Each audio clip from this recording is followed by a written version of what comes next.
All right, limited review time. We are here with the head baseball coach of the University of Tennessee, Coach Tony Vitello. I really appreciate you coming on. I'm honored. I'm excited as well, and I'm parched.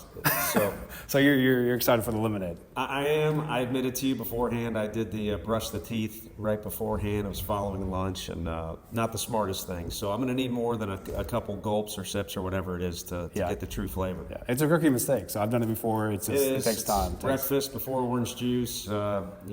I'll learn from my mistakes, and we'll get better, and I'll be able to educate our players to not There you make go, the same yeah. mistake. Let them know. Yeah. I want to first congratulate you on winning the College World Series 2024. I know you've been pushing for that for a long time, ever since you got here, so congratulations on that. Thank you. Yeah, I just finished with the word players. We've had some good ones here. We even inherited some great players from the old staff, and it's been a slow climb for those guys, and they did it together, and by that I mean all the teams we've had since we've been here, I think combined for that effort. It's pretty special. Yeah, no, I agree. And so you've been in Knoxville for a while. Are there any places here locally, well, we know you love Chipotle, Sure. but are there any places here locally that you enjoy going to? And it doesn't even have to be places to eat, just here locally in Knoxville. Yeah, well, I never cook. It's always a little too hectic. We do feed the guys pretty well at the stadium, but when I do get out and about, I love the restaurants that are here. I think for a place that plays like a college town, I know it's considered a city, there's as many restaurant options as you would find in a big city. So I love bouncing around and doing different things. And Chipotle's great, but Dos Bros and Sono, they both take good care of us, just like Chipotle. It's good to mix even that up a little bit. I'm pretty close to a Dopo, and I don't know that there's better pizza in the state if you like that sourdough pizza. And then the rest, I just like being on campus. Mm-hmm. It's a friendly environment. The students are incredibly excited at all times about anything.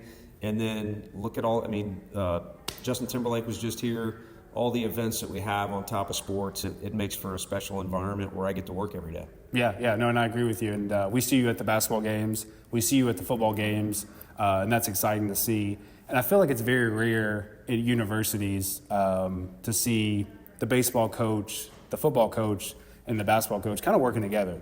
So you see Coach Heupel, Coach Barnes, coming to your games and vice versa. Those two are the most visible guys on campus, so they're maybe seen a little bit more, but it's also, Coach Weekly with women's softball and Brenna Webb, golf coach. It's all of us, whether it's text, communicating, running into each other at the different sporting events, and helping each other out recruiting-wise. And I'm just telling you, it is abnormal. And some of these football coaches, with the nature of their business, they bounce around to a bunch of different schools, and it's unlike any other place they've ever been. It's the quote that I've gotten from a couple of those guys. So, again, it's one of the reasons I'm excited to be on campus. Yeah, and then you got a new one coming in, Caldwell. So she's awesome. And I've only been able to take in one game. Our pitching coach went to another, Frank Anderson, and we both feel the same way as the fans. It's exciting, Mm-hmm. In our league, you're going to lose some. You're definitely going to win some. And around here, in women's basketball, they want to win a lot. But it's going to be exciting no matter what, because she's using the entire roster in and out of the game, fast pace. They play loose. They play free. And I think it kind of is a reflection of what we were trying to do with our guys, free them up a little bit, play aggressive, and the fans will definitely have something to cheer for with her. And she's got great presence, too. Mm-hmm. Yeah, and I agree with that. So, you guys kind of feed off of each other, kind of like you said, and you want to see some of the stuff that they do and your aspect of coaching and vice versa with that. Are you kind of like the leader of that, or do you guys like support each other like every day? Like, yo, let's go get something to eat. No, it's hard. Like I consider like Coach Heupel, Coach Barnes, those guys are friends, but our calendars don't sync up. So when the free time comes around the corner here, both those guys are going to be grinding like no other with playoffs and the season just starting up for basketball. But I'll be able to get out of Dodge and take a trip somewhere. So unfortunately, our schedules don't really link up. But one thing I would like to copy a little bit is Coach Summit was so good about. She lived on the river, and she'd get the whole staff over. So whether it's an event space like this or I just bought a house. Get some real roots here. Maybe they come over and can make fun of how sloppy I am. Right. Have a little house party. Yeah, exactly. Yeah, that's funny.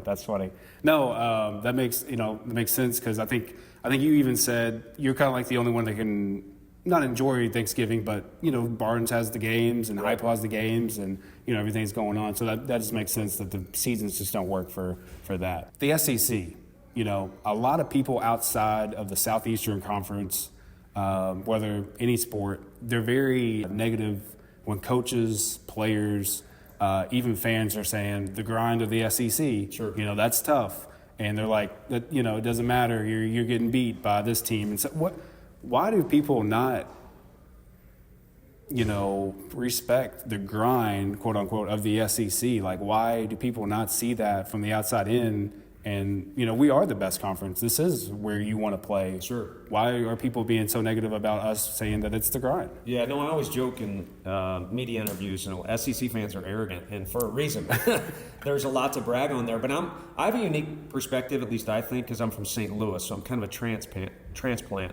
And I think when you're outside of it, you don't realize it until you fully experience it, what it's like. And that's why a lot of athletic directors, when there's a job opening in this league, they don't like going outside of the league, or they want someone that has been in it as a player or coach, because it is a little different to navigate. And, I think one thing you can look at in sports, like the Yankees or now the Dodgers as well, when there is a high level of success, there tends to be a little bitterness there, but I also think some of those people too, especially in our sport, like we ran into Florida State in Omaha and North Carolina, they're just as good, or we lost to Lipscomb, so this last year anybody can beat anybody. But if you're talking about the total group of teams, ours are so different because of the fans. It means more money, it means more facilities, it means rowdier environments, it means more prepared players come postseason time, or when the stakes are quote unquote high, and that's what it all revolves around. And cliches are cliches, so you can leave them or take them, but it means more is something that was very intelligent for SEC to attach themselves to kind of that phrase. Is it just means more, and it means more to those people, so it's more. Yeah, and I agree with you. And you see that in football, you see it in basketball, you see it in baseball, and so it is frustrating to be in the SEC, just as a fan, and seeing people say, you guys aren't worth what you guys are saying, because it's not true. Right, but also embedded in that is the beauty of sports. There's a lot of radio talk shows, there's a lot of podcasts, because you can debate, and there's an hour before the football game you watch where guys are picking who's going to win. So I think the nature of sports is it's a good outlet from the real world, and there's a healthy debate there. And certainly a bigger version of that, or a louder one in our league, is the fans. They all hate each other and bark at each other, or sing whatever song right. it is from your school. But I'll tell you what, for the most part, you get to a place like Hoover, Alabama, where everybody's there for the conference tournament. People just want to tailgate together and maybe give each other a little bit of hell, but it's in good fun. So people make a place, and people make the SEC what it is because they're so passionate about it. Yeah, I agree with that. Coach Vitello and Tony Vitello, are those two different people? Like, you see, you're a very cool guy. Everybody I've talked to, on the football field, sidelines are like, man, dude, he's awesome. He's funny, he's cool. But then you see you out there, on game day, and you're locked in. I mean, you just look like a different person. You're ready to go. And I get the competitiveness, but are those two different people? I hope not completely too different, but I do consider it a little bit of a compliment, because the best players I've coached, like Max Scherzer, Ian Kinsler, are two great examples. Drew Gilbert, they're one guy when they're in uniform, and they're almost another guy when they're not. And all three of those examples are just super laid back, really funny, goofy, loyal, great to hang out, chill dudes. And on the field, they're absolute killers. And I wasn't that as a player, but I do feel like I got a job to do as a coach, and it's important to me. I think because coaches wrap themselves up so much into what they're doing with work, when they get away from it, like Coach Heupel, he's just super relaxed. And heck, he had as much fun. He was like a kid in a candy store up in Omaha. Huh. And, it's an outlet when you're not in that uniform or at that desk trying to prepare. So I don't think two totally different people, but I do take that as a compliment, because we want our players to kind of be like that. And, you want to take your work serious, but at the end of the day, I kind of tell people that, again, maybe want to give us hell, whether they're in the SEC or another conference, like, this is like recess. We're in costumes. Right. And we're out there, and yeah, it's serious business, but go take an international trip and be out in the water on a boat and see how vast everything is, and you realize, all right, maybe it's not that important. So, Right. But I appreciate that. I think I have some perspective. Cool. Appreciate you saying that, but how cool you are in this league is based off if you win a little bit too. So as long as we keep winning, maybe I get some free tickets to a concert or Right. whatever it might be. Right. No, that's funny. Yeah, and definitely see that, and I feel like you've set that tone, with the players, and honestly, it's trickled down in the university, like you just said about Coach Heupel.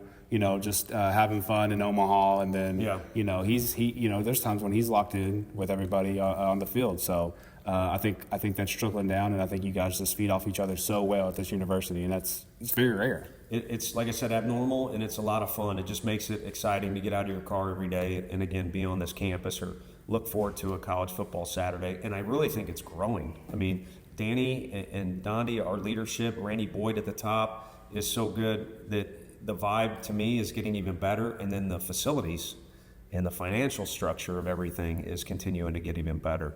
Yeah. So look out, here we come. And during COVID, obviously you got California, Texas, New York. How's everyone going to come out of this weird time that we're in? And I think the university was like that. Our athletic department was starting to shape up a little bit. You get a new athletic director. The fans finally got to come out of their houses, and I think baseball had a little bit to do with it, but I just think the university, the passion that was there boiling over and then just erupted when, again, kind of COVID started to fade away. It hasn't slowed down. It's been fun to see, and we came out on the other side better around here. Yeah, and I love that perspective. I feel like you're very self-aware with that, the perspective, and you're very easy to pivot on that stuff, seeing it and then making a change and going and seeing that. So that's awesome. Yeah. Okay, so we're going to do a lemonade review. I'm down. So we are at Calhouns on the River. You've been here. Yeah, many a times. It's a great place to eat. And Tony Vitello, radio personality, has a show here, and there's always all kinds of events because the location is great, and then the food is not only good, but the portions are very American. Let's put it that way. Very American. Yeah, they make their own lemonade in-house, and so Calhouns, it's a very picked place if you come to Knoxville. People will say, where should we go to eat for game day? And people say Calhouns on the River. So people do enjoy this place. Yeah, I was excited. I saw no label. I was like, well, I can't get sued by anybody if I say something smart aleck, but I guess there's no label because we're at the we're at the manufacturer. Yeah, exactly. If we did it to go, then we would have to cut some stuff out. Yeah. So this is how we're going to review it. Okay. 1 being the worst, 10 being the best, and anything in between. Okay. So is it sour? Is it sweet? Can you drink it with about anything? And anything like that? Is it watered down? Not supposed to put ice in it. Because we just did all that and the ice might have melted and made it watered down, but it's okay. So I'm usually a water it down guy anyhow. Oh, okay, really? Yeah. Okay. Yeah, whether it's lemonade or an alcohol-free margarita. Oh yeah. Water it down a little bit so it's not too sweet. That makes sense. Okay. Are you a margarita guy? I'll dabble. Yeah. When in Rome or when in Mexico. Yeah. Whatever it might be, or all the cantinas we mentioned. Right. So, you're a big cantina guy. Yeah, I like for sure. Chivo's another great spot here, in town that I think I gave them a shout out one time. It got me a couple free meals, so maybe that right there. There you go. One more free quesadilla. Right, there you go. All right, so let's do it. Cheers. I feel like it's a little different. It's a lot different. Yeah, than your average.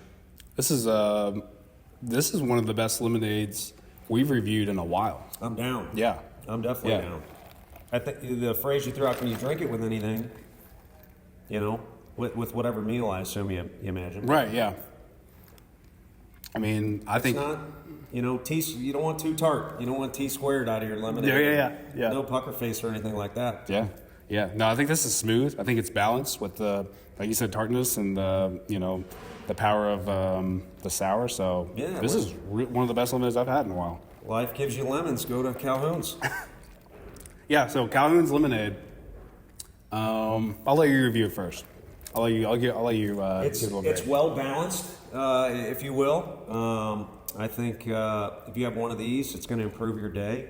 Might make you even quicker, a little more agile. So maybe we get the athletes over here. Maybe an NIL deal for the athletes over here. But yeah, I don't think it's too overwhelming. Which a lot of times, for me. That's why I like to water it down a little bit. And I realize we got the ice as a factor, but that's how they serve it. Correct. So if you buy at a gas station in a bottle or anything like that, so. I think the next time I'm having some barbecue here, maybe complement it with a little lemonade. Yeah. So on a scale from 1 being the worst, 10 being the best, anything in between, what do you think you're going to give it, Coach? I got to go 8.5. And I'm a first timer, so I don't know how your other participants score, but because a lot of times, the judges are, gymnastics or whatever it is, a little too quick. Mm-hmm. That's a hard-earned or a well-earned 8.5. I was going to say, I already said that it was one of the best lemonades we've tried in a while. It was a rookie mistake doing the toothpaste before. But we chatted up and it kind of... Yeah, I think you made up for it for giving it the 8.5. You know what I mean? You did a really good job on that. Were you going to go higher? You said best? Or are you I was going to go 8.2. Okay. 8.2. So it's right there. Yeah. It's right there. And you're more of an expert, so you're going to have higher standards. I've just reviewed a lot more. So, but no, I think this is one of the best lemonades. Calhouns on the River. They have a couple other lemonades here, strawberry and I think another one, so we'll have to come back and review those. But this one's pretty good. Is that a true lemonade? If it's strawberry or raspberry, is that? If it's made in house, that's a good question. If it's made in house and they have a syrup that's turning it, then it is. We use it as its own. It's a lemonade we can review. I got you. Yeah, we can't review the lemonades out of the fountain. We can't review anything that they put syrup in. There's someplace Olive Garden. They do. They have Minute Maid, and they'll just put some syrup in there and say, "We make our." I swear they say we make our own freshly squeezed lemonade. I'm like, y'all make your own lemonade? Like, no, we get it out of the back of the Minute Maid. I'm like, you don't want to eat it. You don't want to put anything in your stomach other than the free breadsticks and the salad. Exactly. Just roll through that. Great place for a poor college student. Oh yeah. You go to a real Italian restaurant, you can go limoncello review. So I don't know what that is. It's stout for sure, but it's an Italian thing. Yeah. And it's lemons mixed with pure grain alcohol and some other. Not that we're promoting that here near a college campus, but yeah, I'll set you up. My pops make some. We'll set you up with a bottle. Yeah, give me some. I'll review it for sure. Yeah. I know that's. I know you guys are big on that Italian realm, so we definitely get that. It's a sipper. It's a post meal. Help digest the pasta. Okay, yeah, that sounds something on my alley. All right, Coach, I really do appreciate you coming on. Thank you so much. It's been a pleasure. Anything you want to say before we get off here? No, I'm appreciative for Calhouns for the courtesy lemonade, and thanks for including Tennessee baseball. Good luck with the rest of the season. Thank you so much. Yeah.